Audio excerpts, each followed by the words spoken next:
what's happening in South Africa? Okay.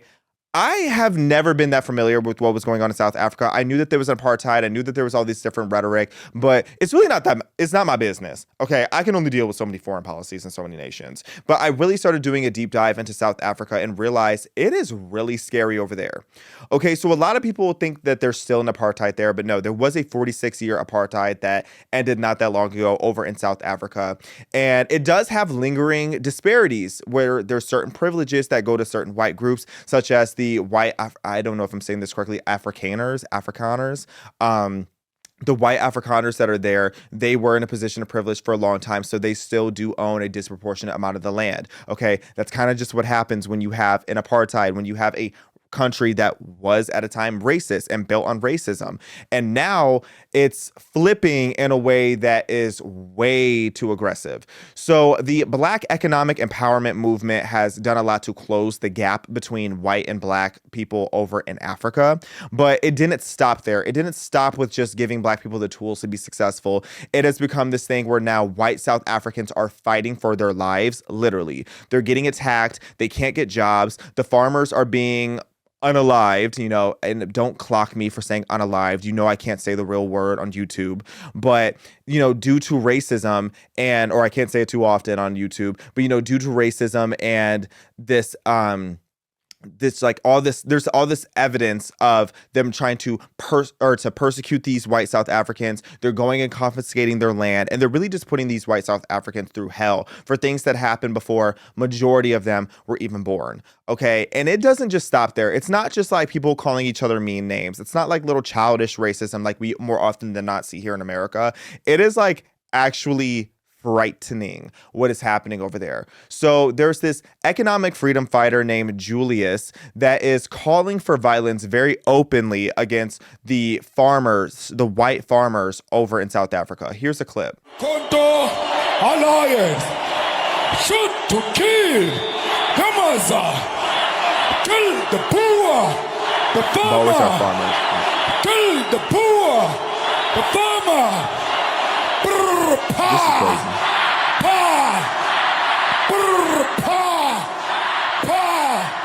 Attention. I'm not going to lie. I thought that a lot of white people were exaggerating when they said that there was this effort to persecute white South Africans. I thought it was just like being overdramatic. And then I saw this. Shout out to Mr. Rodriguez that showed me this clip, and I was baffled, absolutely baffled. That's a stadium full of people dancing and chanting to unalive these farmers simply for being white. Okay. And, it's this economic freedom fighter movement is a far left opposition party known for its radical economic policies and how anti-Western they have become. And they're talking about the Boers, however you say it. They are descendants of Dutch-speaking settlers who colonized parts of South Africa back in the 17th, 18th, and 19th centuries. So a lot of them, their descendants who are the Afrikaners today, the white South Africans that are today's topic of discussion. Now, you would think that there's going to be, obviously there was backlash. When Julius was up there chanting to murder these people, there of course was backlash, but he stood 10 toes down on his hateful rhetoric. Here's another clip. That is a court decision that must be respected. Those who have appealed it, they must go and fight it in court.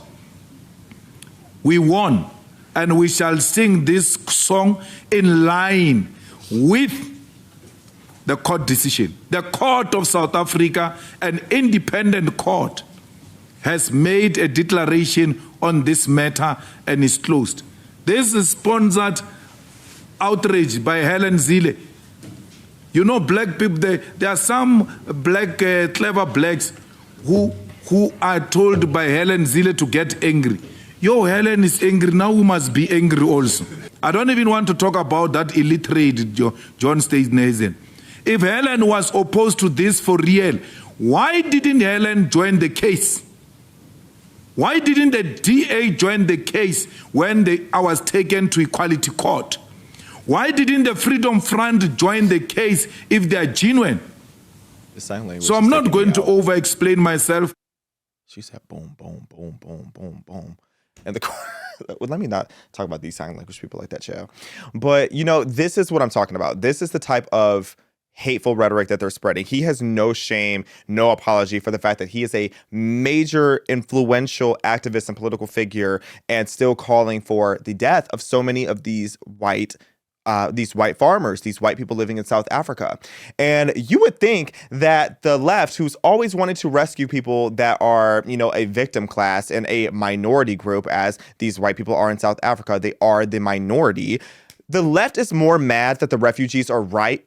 The left is more mad that the refugees are white rather than celebrating that 50 plus people have been saved from persecution in a way that is legal and via due process. And really, that's a big part of why they're actually mad. They're actually mad because, one, they're white, and because, two, they came here legally. Okay, this is not the same as the people who are breaking into our country illegally. This is not the same. These people can, and look, they're already holding American flags. You have people who bring their dusty selves through our border and then don't even want to hold an American flag. They want to bring their own flag. If your own flag represents a country that you love so much, then go back. You don't have to be here.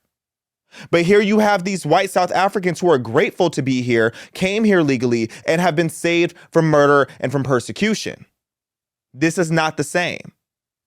Okay. And then you have these people who are constantly trying to say that this is about race and that they're only being rescued because they're white. It really shows me that y'all don't do a lick of research before you start making these claims online. Okay. Y'all are going to stop calling my president racist. Donald Jaquan Trump has rescued so many refugees from non-white countries. If we're going to go off the statistics, if we're going to look at the facts of the matter, based on country of origin data, there have been, during Trump's last presidency, there was an estimated 101,000 refugees that were rescued, and 118,000 refugees in total, and then 101,000 of them roughly were non-white. So 86% of the refugees that Trump saved during his last administration were non-white. Okay, these are people who came from the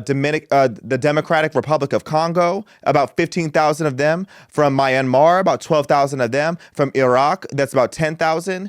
And then you compare that to the roughly 16,000 from Ukraine, which is predominantly white. So if you look at the facts, white people are definitely the minority. This was a very targeted effort to save these people that are being immediately murdered and persecuted. Okay, there are memorials out there where you see these crosses that represent all of the different white farmers that have been murdered due to race. And the evidence that they leave at these crime scenes make it very clear that it is due to race. Okay, each one of those crosses represents a white farmer that has been killed. This is crazy. So crazy. And the fact that people are trying to act like this isn't happening is frightening, or like it's okay because they're white. Are you really that hateful? And then there's other factors that play into this, because again, I hate this notion that we have to tie race into everything that doesn't even have anything to do with race.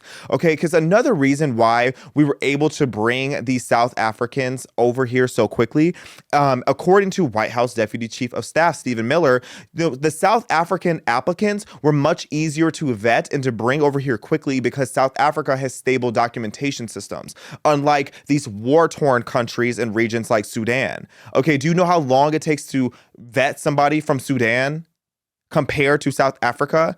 Okay, so let's look at that fact. Then there's also the fact of their capability of assimilation. Okay, because again, these people were not just brought here because they're white. They were brought here because they can assimilate to America more easily. You already see that they're holding American flags. They can speak English. I'm pretty sure all of the ones that got brought over, but majority of that demographic speaks fluent English. And they have similar values. They already practice in their communities, freedom of speech, property rights, constitutional beliefs. So to sit here and try to act like all of that is irrelevant is crazy. Okay, and being honest, like it has nothing to do with economics. This narrative that refugees has to only do with being poor is also a weird narrative that started because I believe woke ideology and people being so afraid of people that aren't dirt poor, but unless they're donating to the Democrat Party, but that's conversation for another day. But a lot of these Afrikaners, these white South Africans, they are historically privileged minority. So they are middle class, most of them. So they, again, are used to Western norms and cultural traditions. A lot of them actually descend from Dutch Reformed faiths and Protestants. So they understand Christian traditions and the nuclear family structure that align with mainstream society and our values. Okay, which we're going to get a lot more into today, because unlike, say, Islamic refugees from Sudan, those religions practice, ideas and perspectives and have traditions that are very different from what the US has. Again, we are not a multicultural country. We are a diverse country. There's a difference. Multicultural is when you see all these different cultures that are coexisting, but they're not deeply intertwined. That's where you have nations where they have a bunch of different languages and there's a lot more separation and segregation in their country. We are a diverse country. In order to remain a diverse country, we have to have certain elements of assimilation and of cultural understanding of Judeo-Christian values. Doesn't mean you have to be religious. It helps, but you at least have to understand that there are certain things that we just do not do here. Certain elements of decorum. Okay. So then you also look into it, like their careers, from an educational and professional standpoint. A lot of these middle class people have backgrounds in skills that we need here in America, such as farming, running businesses, technical fields, all these different industries that we can actually utilize here. Okay, their education is similar to what we have here. We're not raising terrorists over here. Not saying that all the other nations of a certain religion are, but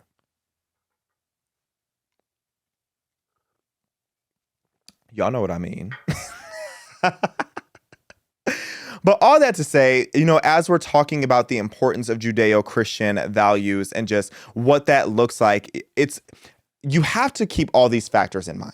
Okay, so to sum this all up and how it ties into the Black fatigue, first of all, the Black fatigue is this notion that if it doesn't support Black people and it isn't in Black interests and immediately appealing to Black people or to various minority groups, particularly usually Black though, then it's deemed as racist and as a terrible thing. And people try to have this mindset now looking over at South Africa, so much so that they have no sense of humanity when it comes to these people that are being persecuted. And I'm exhausted of that. I understand Black fatigue, and I understand why my president went and rescued these people from South Africa. So you know what? It is what it is. People are going to stay mad, but at the end of the day, I'm going to remain happy and grateful that there are 50 to 59, depending where you look, that there are multiple people who have had their lives saved from racial injustice and persecution.